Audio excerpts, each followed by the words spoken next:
Greetings, cinephiles. Are you looking for a movie analysis podcast that stands above the rest?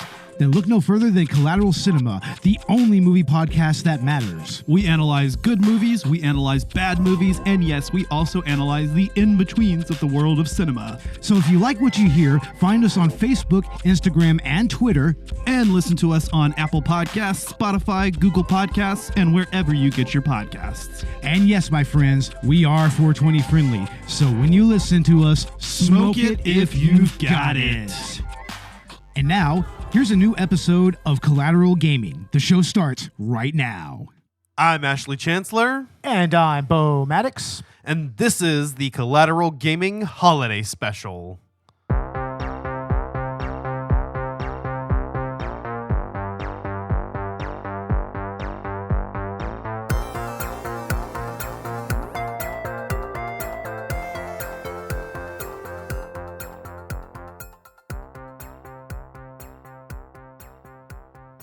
Happy holidays and welcome to Collateral Gaming, the only video game podcast that matters, where we focus on good games, bad games, and everything else in between in the world of gaming. We are podcasting straight from somewhere in South Texas, and yes, my friends, we are a 420 friendly podcast, so whatever you have, be it bongs, blunts, or joints, smoke it if you've got it. And once again, happy holidays. It's a little late, but we are recording this right after midnight on New Year's Day, and as long as I get it out today, I still feel like it's within the holiday season.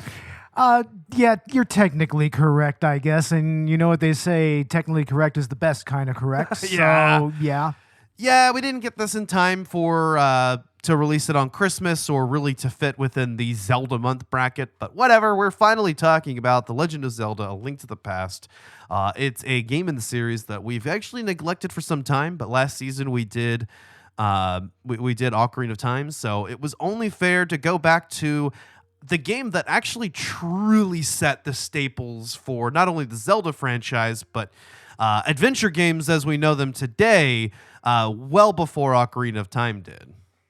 Yeah, so many elements of this game is something that you still see in gaming to this day, you know? I mean, that and even stuff like Super Metroid, you know? It's like for instance, the concept of starting off with a set amount of life and then increasing your life over the period of the game. You know, it's exactly. Like, yeah. I mean, that was even started on the original Legend of Zelda, but I mean, here it was more or less solidified as, you know, a quintessential feature of gaming.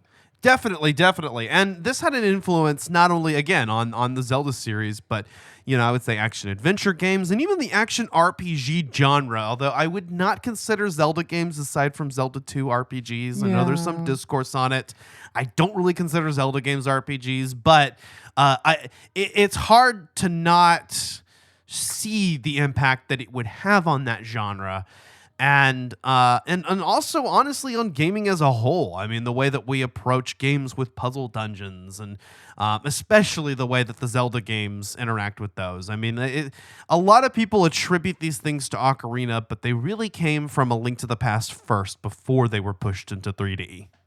It really goes to show you how really influential the 16-bit era was on what we consider modern gaming. Definitely. Right, in many ways, it's kind of like the 16-bit era is technically kind of the first opening salvos of the modern era of gaming, early on. It really is. I mean, going back to classics like Super Metroid, Castlevania Symphony of the Night, I mean, this just had such an enormous impact on video games as we know them today. And A Link to the Past is one of those that, again, it's like, yeah, you play almost any action-adventure game today, and it pretty much owes its existence to A Link to the Past. I mean, this is the game that took the original formula established by the first Legend of Zelda game, kind of set aside in Zelda 2, but that's a whole other topic. But we went back to the style that was established in Zelda 1 and just expanded on it. It really feels like the super version of Zelda. Yeah, in every element, like for instance, the actual size of the world map itself. And also, I mean, how you have to gain like teleports to get around later on in the game and everything. it kind of set the whole concept of, backtracking and whatnot, which is, that and Super Metroid. These two games kind of help solidify those tropes. And we still see that today. Yeah, So, I mean, we have a game that's not only, I think, at least twice as big as the first game's map, but you've actually even doubled that with the introduction of both the light and dark worlds. And this is one of the first Zelda games to actually have kind of or probably the first Zelda game to have like a gimmick. Every Zelda game from here on would have some sort of gimmick like this. A lot of times it's transporting between two different worlds or versions of worlds. I mean, in this game, it's the light world and the dark world. Ocarina of Time has you shift between the past and the future, or child era and adult era. Twilight Princess has you shift between the regular world and the Twilight version of the world, and Wind Waker has you go among different islands on the Great Sea, and Skyward Sword has you go between the sky and the surface, and so on. You would find that kind of this overworld gimmick would continue to be used in other games, and that formula was established by A Link to the Past. And I mean, the way that the dark world just really kind of opened up the map is really astounding, because you don't get through it until you hit that midway twist point. Another thing that A Link to the Past established was the Zelda series staple of having like an initial quest, and then usually you do about 3 dungeons or so, and then maybe one extra, and then there's kind of a mid-game plot twist, and then everything opens up. And in this case, it's the opening up of the dark world, where everything is familiar yet unfamiliar. Yeah, I was going to say it. Like, if you look at like Majora's Mask and how the gimmick there, where it's just a time loop and everything, I mean, it's really cool that these games, they try to kind of give you like a new way to approach each game, a new way to approach the dungeons, new ways to approach actually exploring the overworld and everything. It's like everything is new, even going to like back to the second Legend of Zelda, which instead of doing the overhead thing, they just went with a side-scrolling perspective and everything. So I mean, you got to give the Zelda series a lot of credit for that, and Link to the Past is really innovative in that respect. It really is, because like I said, it's really the game that kind of set that pattern in stone, and it's why that series is so popular today, all these years later, decades later, and why it's still fresh and why we still see new Zelda games is because every game manages to feel unique and distinct. And yeah, you could play something like A Link to the Past, and it still feels distinct from other Zelda games today, which is really incredible. And it's also aged incredibly.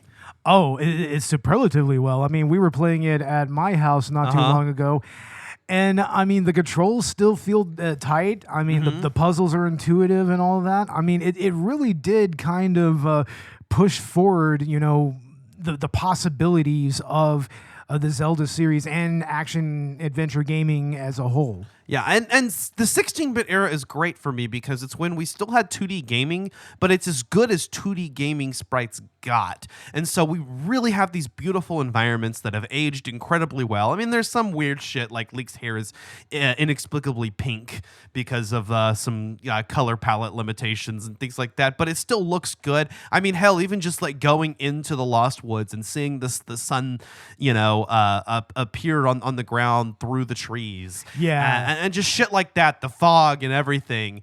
And I mean, man, it looks good. It sounds good. Koji Kondo, of course, kills it with the soundtrack. So many of the Zelda songs that are familiar to us today came from A Link to the Past. I mean, you've got of course, the overworld theme, although that goes back to Zelda 1. But you've got the Fairy Fountain theme. You've got the Kakariko Village theme.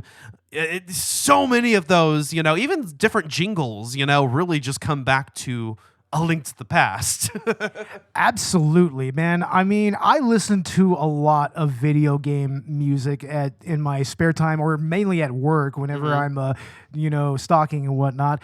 And man, every time a Legend of Zelda: Link to the Past song comes on, I mean, it instantly hooks you, like the fairy theme, or that village thing. Bum, bum, bum, bum, bum. that's so calming, you know? It's Yeah. like, and that's what I like. I like relaxing and calming video game mixes. So, I mean, yeah, it's right up my alley. And Fuck yeah. I mean, it's a mood immediately. It really is a mood. It's such a mood.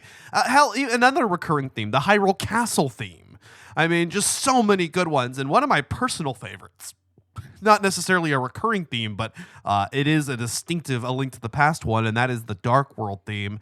And that really, again, goes back to opening up into the Dark World instead of the traditional overworld theme that you're used to, which is the traditional Legend of Zelda theme. You have this other kind of it's almost kind of subversive in its approach, and it feels just as adventurous, but at the same time it kind of carries that feeling of pseudo familiarity and a more dangerous world than the one that you're used to. Yeah, and it gives the world its own unique character. You know, it kind of becomes a character in its own right. You know, because I mean, once you kind of take the atmosphere of it all into consideration, it just, I mean, it really just evokes that vibe of just that's kind of oppressive, and you know, it's also just very challenging. You know. Yes, yeah, definitely, yeah. Yeah, so many of the themes do that for you. I mean, again, going back to the Hyrule Castle theme, such a fucking banger, and it really just kind of carries that sense of like, okay, yeah, this is like the castle, and it's got that sense of regality to it, but also danger. The Lost Woods has its own variation here, which is used in some games. I think Saria's song has kind of become more well known as a Lost Woods theme, but they ended up, reusing this one, for instance, in A Link Between Worlds, which is a game we talked about a few seasons ago, which is a kind of a direct sequel to A Link to the Past. That's really cool. But yeah, man, the graphics and the sound just really bring it all together, and even just like the audio design, the cues, the things that you hear as you're opening chests and little item jingles or puzzle jingles or other China jingles that play. I mean, some of it does go back to the original, but a lot of it was solidified here.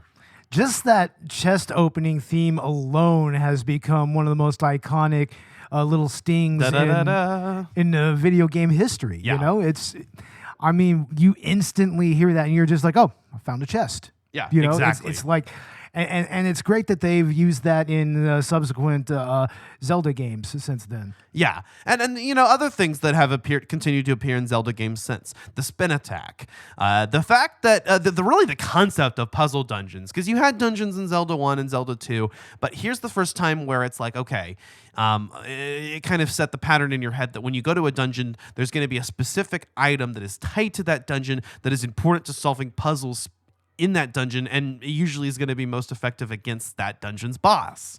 And that's something that you would come to expect from later Zelda games, something that Ocarina of Time cemented. But it all comes back to A Link to the Past. That kind of set the precedent for it. Yep. And I really like that. There are so many good dungeons. Actually, this game has 13 dungeons in total, because you start out with the initial 3, and then you visit Hyrule Castle. You kind of sort of visit it at first, and then you visit it again later, sort of Wind Waker does with Forsaken Fortress. But you come back to it and finish it later, and then suddenly you're thrown into the Dark World, and you've got 7 more dungeons to explore after that mid-game twist, before you move on to Ganon's Tower. And the dungeons are quick, but I feel like they're honestly like a perfect link. They don't wear out their welcome because there's so many of them. I just feel like, it's like there's enough time that's spent in them to get lost in them and not really know what to do sometimes. But they're well paced enough that nothing ever feels like it drags on too long. I mean, during our playthrough, we got all the way through up to Hyrule Castle in one night, and that went by quickly. Oh, absolutely. I mean, the flow of the gameplay itself in regards to the dungeons, it just really, really moves forward at a pace where, I mean, you really don't lose anything, I mean, especially if you're trying to, be a completionist and you want to complete 100% it, I mean, you've really got to look at every nook and cranny. You've got to look for secret passages. I mean, you've got to utilize your items and your tool set to full effect. And Yeah, I mean, it actually adds for a very formidable challenge, but it's also still, approachable enough for someone who hasn't really played these types of games to get into and to kind of, understand the mechanics, understand how the dungeons work, and actually go through solving them and whatnot. It's actually a pretty decent entry point into the franchise if you vibe with retro games like this. It really is, yeah. And if you're coming back from more modern ones, it might even be a little bit refreshing because it's not quite as big in scope, and yet it's really as big as it needs to be. And I think that's why the game has so much replayability and is such a big scene in the speedrunning world, for instance. Yeah, and again, like I said, I mean these dungeons they're quick, they're good. The bosses are a lot of fun. It really is a good time, and even 100%ing the game is actually it's very doable. I did it this month, and fun fact. Okay, I've been playing Zelda games for something like 20 years. I've played A Link to the Past a lot over the years, but for some reason, up to now, I've never completed the game. And this was finally my excuse to do that. After, like I said, something like 20 years playing Zelda games, I finally completed A Link to the Past 100%. I pretty much did most of it this month, replayed several dungeons several times. Nice. Mainly due to losing my Switch and having to start over my progress and then getting it back. But it was actually really cool. And I'm used to that Zelda shtick of completing all the dungeons, getting everything you can along the way, and then you get to the end game and it's like tracking down those last few heart pieces. That's what I don't mind. For instance, pulling out a guide to just kind of track down those last bit. But it was impressive how many of them I found along the way, just looking in through those nooks and crannies, because it's a world that invites you to explore, and yet it's not quite so daunting. And that may actually be refreshing in a world of open world. And I think that's where, you were saying that it's not necessarily an RPG. It has that one little link to that part of the genre. Sure, is like you take a game like Final Fantasy VI, which was Final Fantasy III on the Super Nintendo. It's like that's a game that's about as intricate. I mean, even though it goes more into its turn-based mechanics and whatnot, but especially when it comes to exploring everything, I mean, it's just as in depth, and honestly, Link to the Past has a lot of that in it. Yeah. And it actually kind of has a story, unlike the first two games, which, I mean, they had a story, but you had to read the manual to get it, and a lot of it wasn't told in game, and it was very, very basic. But A Link to the Past actually has an engaging story, again, with even a mid-game twist halfway through. You get the first 3 dungeons, and then you grab the Master Sword, but there's still more to do, and then you get transported to the Dark World, and there's this whole imprisoning war story that's told in the background, and the idea of the Triforce. Which was introduced before, but we really get a lot of lore surrounding that. We get the Sacred Realm, which would become the Dark World whenever Ganon touched the Triforce. We even get to actually find out some of the origins of Ganon and really how that comes about. Yeah, I mean, there wouldn't be a Nintendo game with this level of lore probably in this generation probably until like Earthbound comes out, because and Earthbound is a very intricate story that goes many, many different ways and has some interesting twists to it. But I mean, this was the first time that you had a Zelda game that you could actually follow, and it actually has story beats and everything, you know, because I mean, the first 2 Zelda games were very much had all the trappings of being NES games, mainly that, you couldn't really get too deep into lore. You couldn't get 100% too deep into a storyline. You just had the vestiges of it, right? Which is basically, you got to save the princess, right. the classic trope. But here, it's like this is where you actually get into some nuance, and you actually, learn about Hyrule. You learn about, the actual history of the Triforce, and you learn actual backstory here. So, I mean, it's nice to finally kind of get that. And once again, that's why the 16-bit era is one of the most important eras of gaming, because it kind of really set those standards for storytelling, character development, and whatnot. And this is one of those games that kind of helped move that forward, along with like Earthbound and Final Fantasy VI and Super Metroid and whatnot. Yeah, definitely. I mean, the 16-bit era is when games actually started having in-game plots, really, that were intricate and involved twists and things happening. There were plenty of Nintendo games that had that, but even then, they were very limited. They were limited. Very limited. That's what's so fun about the 16-bit era is not only did you have games with actual plots, but you could play 2D games that felt like that, where you could actually kind of see what was going on. I mean, I know back then even the Nintendo was seen as revolutionary and people thought graphics couldn't get better, but imagine the leap to the 16-bit era. I mean, you had twice the number of pixels and a better color palette to work with. Yeah, exactly, So this is where 2D games are actually, it's like distinguishable. Like for me, I can look back and I can kind of see what everything is and it looks beautiful to me. Whereas when I'm playing an 8-bit game, I'm like, okay, yeah, this feels like an 8-bit game. I can't quite make out some of the sprites. It's a little wonky. But here it's like, no, like I can actually see what's going on. I actually am seeing a story unfold. This is also the first time that we are introduced to, going into the lore, but a separate Link and Zelda than the ones that we were used to. That were actually ancestors of the original Link and Zelda, just happened to have the same name. Yeah. And I guess that would kind of set forward the standard, the idea of reincarnation of the hero spirit and the goddess Hylia / Princess Zelda, as we would come to understand it. But it was really cool at the time. Like, this was the first time they did that. This is the first time we had a Link and Zelda. And by the way, that was always a thing, but that were specifically, explicitly stated to be ancestors of the ones that we knew. So that was cool. I like how the game opens up with Zelda kind of contacting Link telepathically. And so it starts out as a quest to find Zelda and rescue her. You get her to Sanctuary.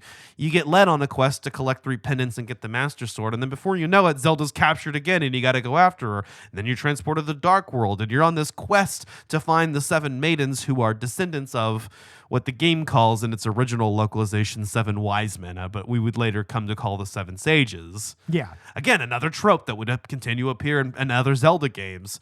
And it just kind of evolves past there. You think the big baddie is Aghanim, but it turns out to be Ganon. That's another trope in Zelda games, having a false villain that would turn out to be Ganon.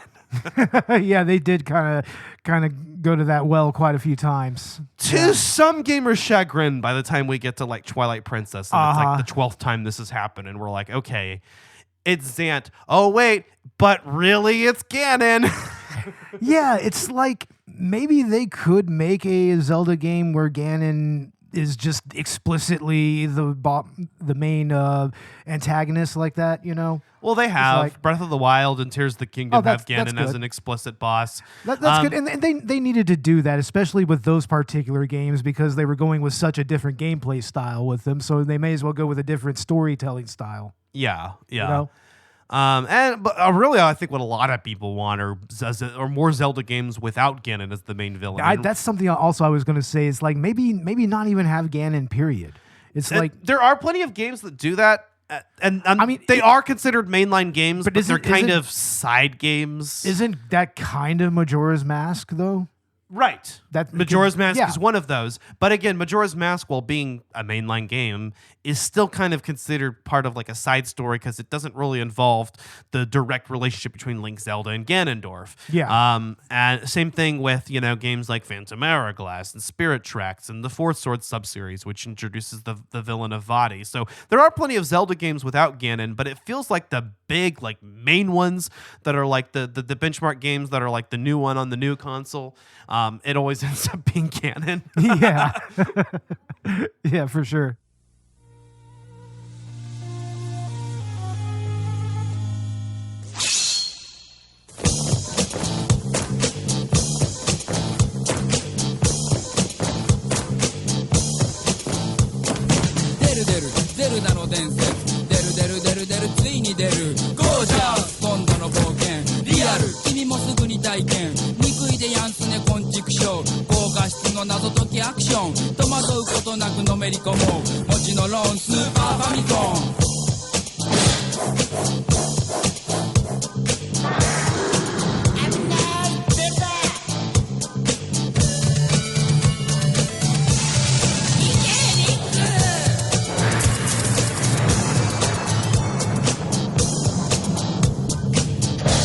ずと真剣勝負今宵もゼルダは最高潮スーパーファミコンゼルダの伝説ついに出る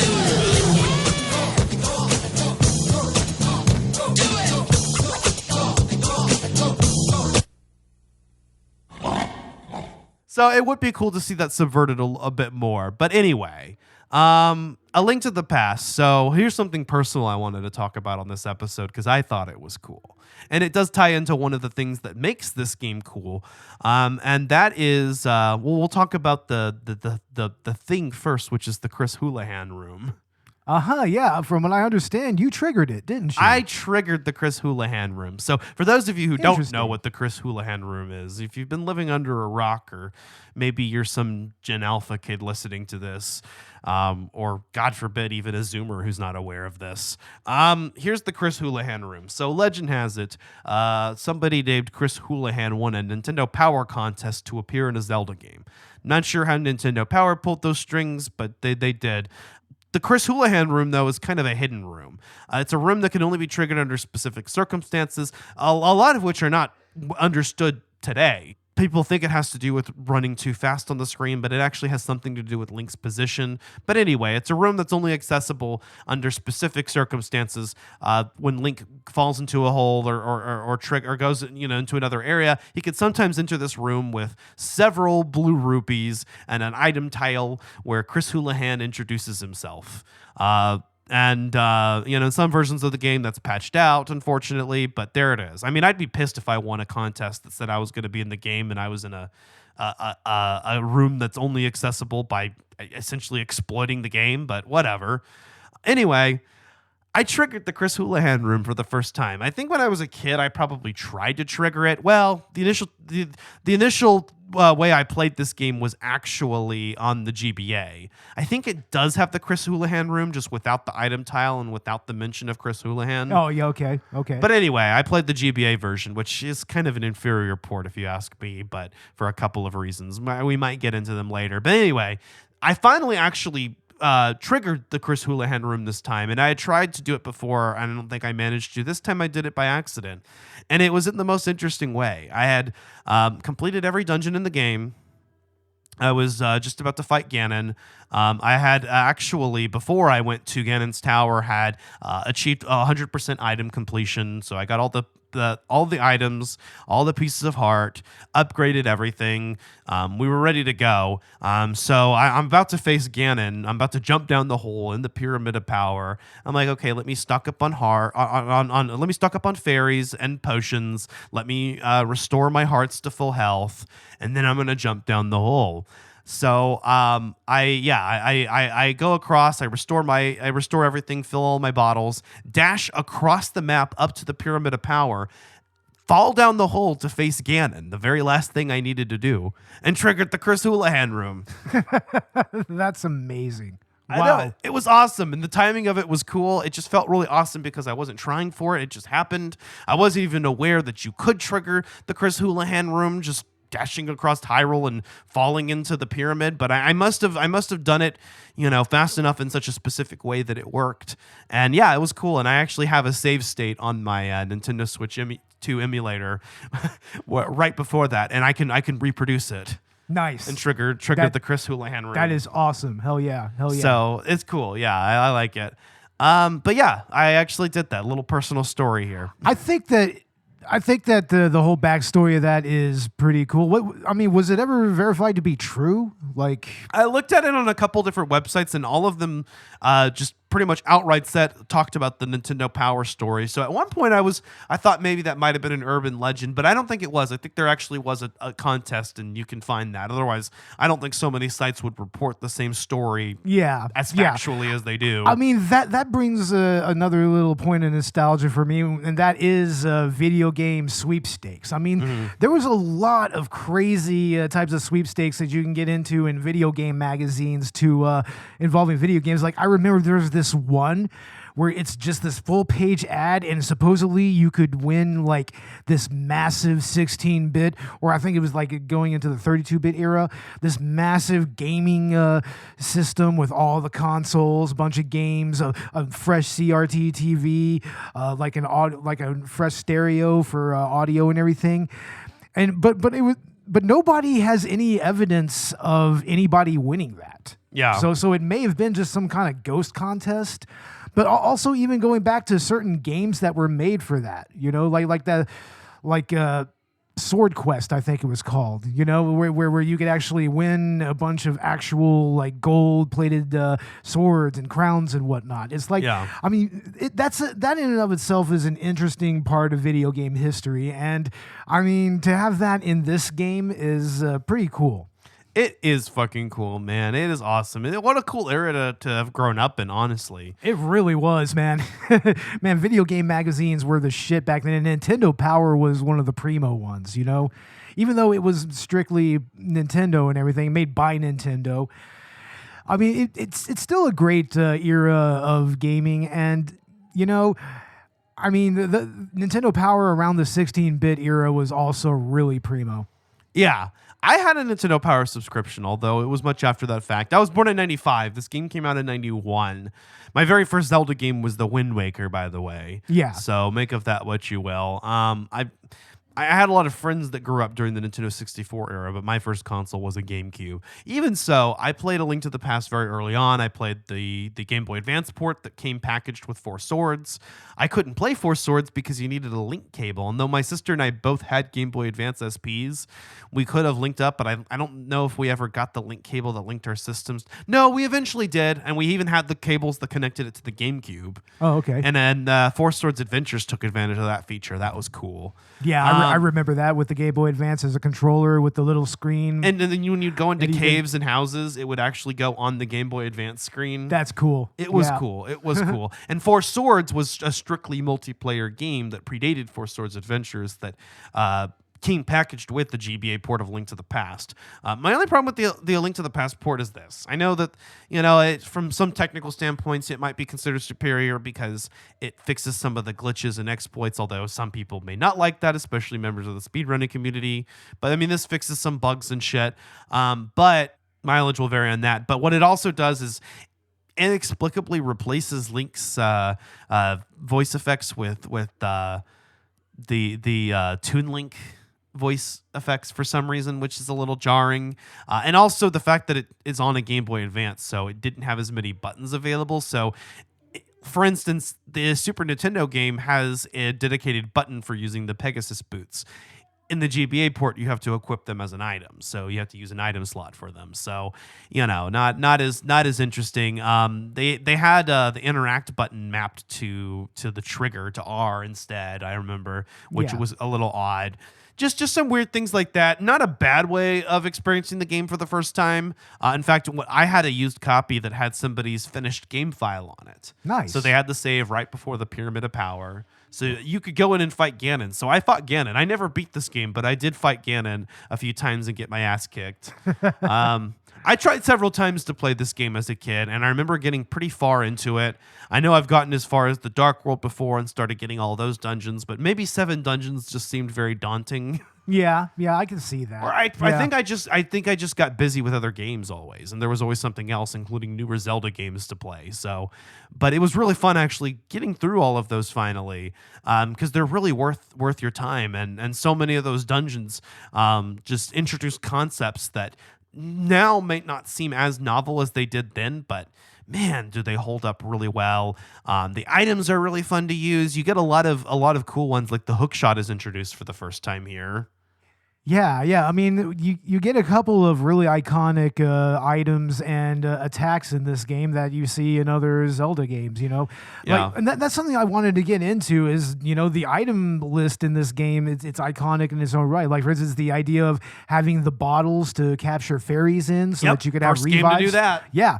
It's like, I mean, that's a really, really cool feature and everything. And then you have you get the butterfly net to catch fairies. I mean, the boomerang, of course, is iconic in its own right. But yeah, I mean, there's so many weapons and so many items in this game that, I mean, they just kind of stand on their own in their own way. Yeah. It's the first game to have bottles and to have 4 bottles at that. The first game to do Pieces of Heart. Yeah. The Pieces of Heart. That's an interesting way to go about getting an extra lives and everything. Yeah, the original Zelda just had straight up like heart containers lying around. but this was the first one to have that, and specifically 4 pieces of heart, which would become the staple. So that was cool. But yeah, and I see some of the same items return from previous games, like the boomerang, bow, and bombs, like the hammer from Zelda 2. But then you have new ones, like the hook shot. You have a bunch of unique items that don't show up again here later, like the cane of Burna and the magic cape, which essentially have the same function. So, from a layman's point of view, a lot of these items do feel useless in the context of the adventure, and like they may not have enough uses. In fact, during my playthrough, there were a few items I just never ended up using. Again, the cane of Burna and magic cape do almost the same thing, and you have to use the magic cape to get the cane of Burna, but they do have specific uses and different magic costs. So there is a little bit of a situational use to it. There's 3 medallions in the game that I barely used, and I feel like those are actually a lot more useful than I think they are, because I think that the Bombus medallions will just straight up blow up all the enemies on the screen. I remember using the Ether medallion to show hidden platforms. That was one way of triggering those and things like that. There are specific use cases for every item. There's a book that you have to use one time during the course of the story, and maybe a couple other optional points, the Book of Mudora, and that's all it does, is it lets you read things at very specific points. That felt like kind of a waste of a slot, but it's cool how many items were available to you and how that would open up combat and allow you to approach things from different in different ways. You have the Cane of Samaria, which lets you place blocks on the ground. That was cool. The fire and ice rods, which would show up later, which do exactly what they sound like they do. There's a boss that implements specific use of that, where you have to kill the fire head with the ice rod and the ice head with the fire rod. And I really love that. I love having a specific use case for every item at least one point in the game. Although, again, some are going to be used more than others. It's like, okay, the boomerang's not going to be used much once you get the bow, which is pretty quickly, but still, it's there. Yeah. And a lot of these items can be upgraded by going to these specific fairy fountains, or I think they're called Ponds of Happiness, and that's not something that's immediately accessible that you may know to do or which items to use. But I mean, the bow, you have to upgrade the bow to get the silver arrows to defeat Ganon. In order to get the highest tier of Master Sword, another item that made its first appearance here, by the way. You have to throw it into the map. I missed actually the red shield because I didn't think of throwing the fighter shield in and getting an upgrade. But then you get the mirror shield later, which replaces it anyway. Yeah. But there's so many things that I'm still finding out about this game. Regarding the mirror shield, there's a puzzle in Turtle Rock where this shit pissed me off, dude. So I'm going through this dungeon, and there's these eyes that shoot these beams at you, and the mirror shield can reflect them, but only when you're facing it. So you go up and you open the chest, and then your back is exposed to the eye beams, and I'm like, well, what the fuck am I supposed to do? I keep dying or losing a huge chunk of health just turning around. Oh, actually, if you hold down the spin attack button, Link holds his shield to the side. I didn't know that until I watched someone do it today. Yeah, I'll be damned, Yeah. Just so many different tricks and things to keep in mind with this. And so it's a game that continually surprises you even with each playthrough. Yep. But yeah, A Link to the Past, man, it's so iconic. There's so many aspects of the Zelda series that made their first appearance here, from the Master Sword to several iconic themes to, even, like I said, the pieces of heart, the bottles. All of these things come from A Link to the Past. Its influence cannot be overstated. But Yeah. hell yeah. But yeah, I guess we'll go ahead and get into our final thoughts here on The Legend of Zelda: A Link to the Past. So what about you, Beau?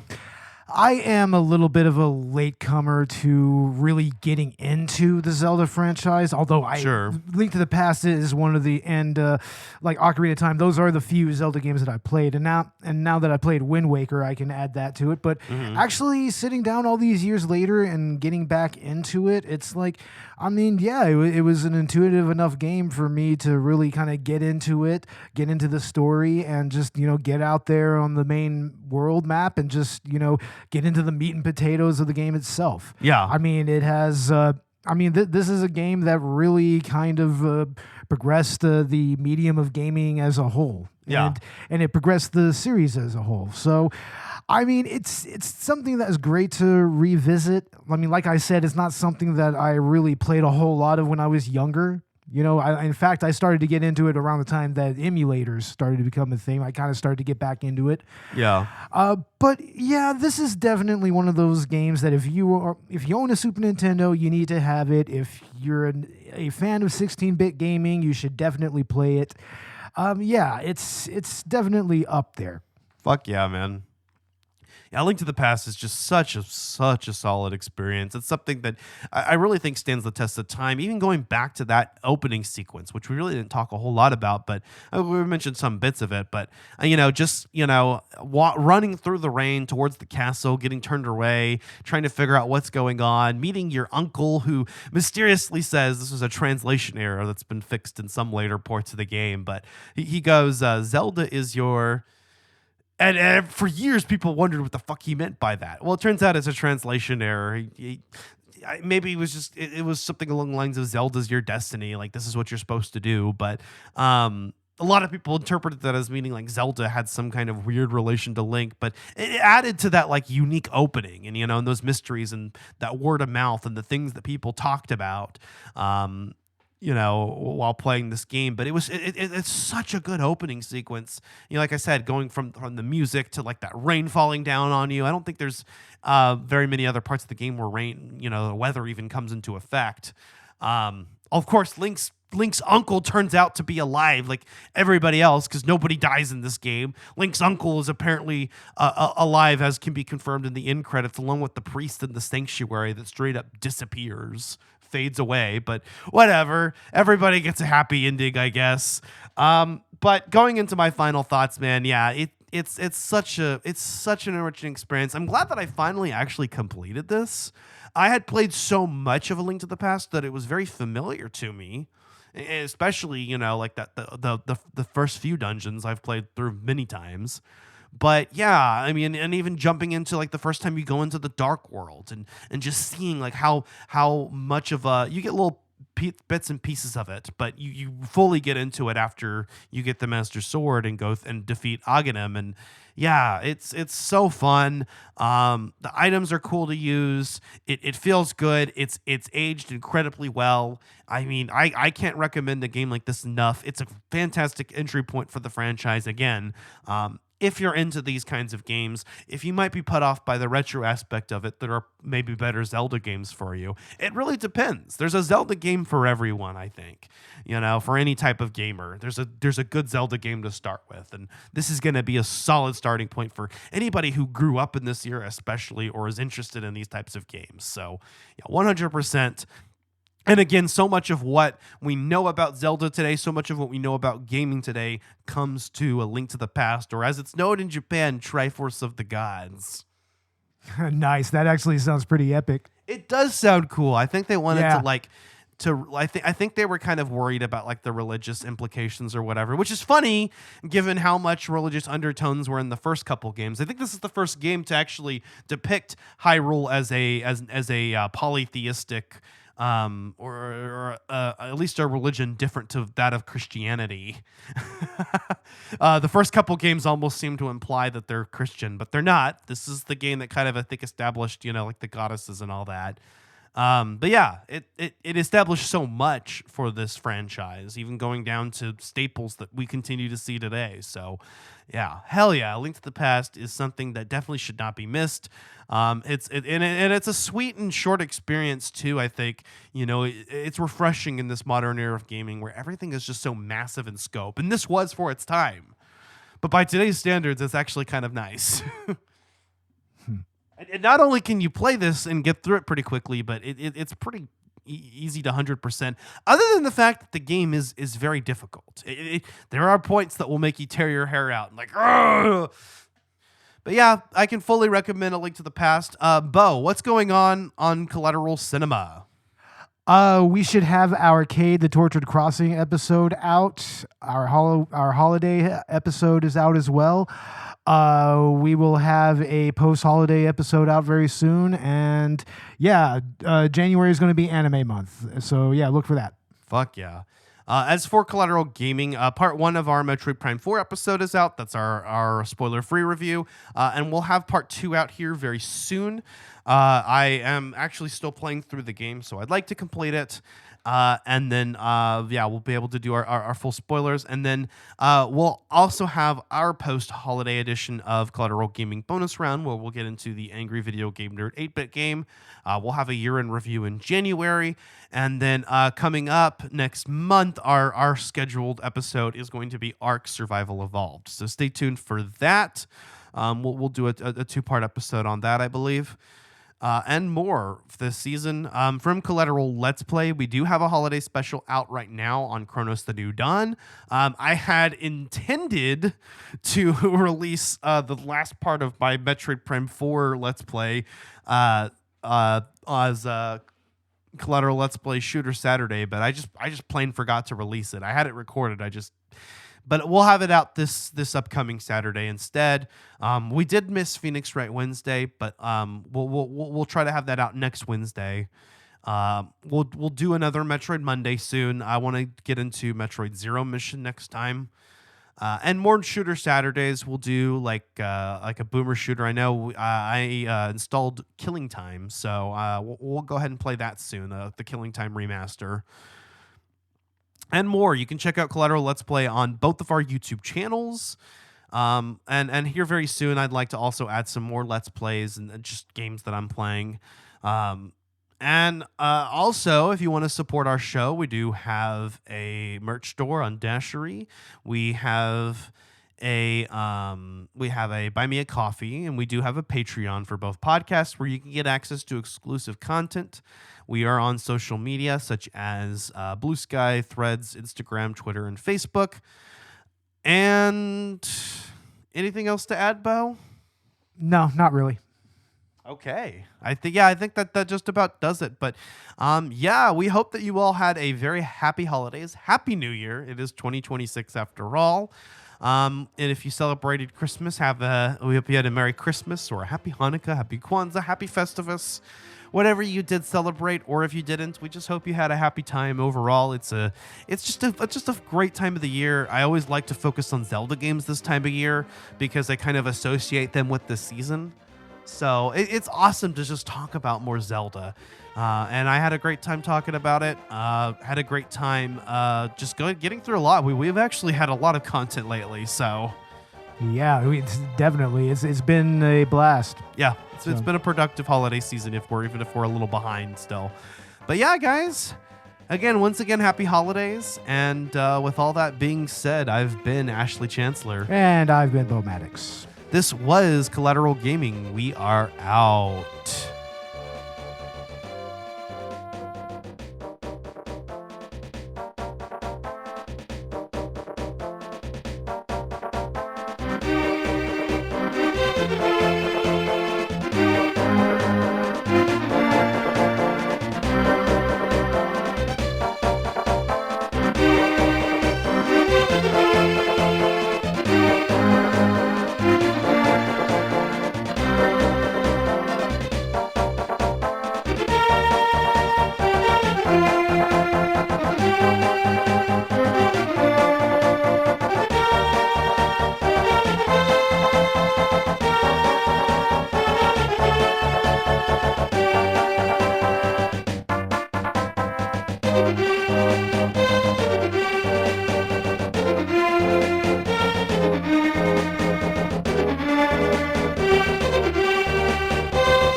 Collateral Gaming is a Collateral Media podcast. All music and game clips are owned by their respective creators and are used for educational purposes only. Please don't sue us. We're poor.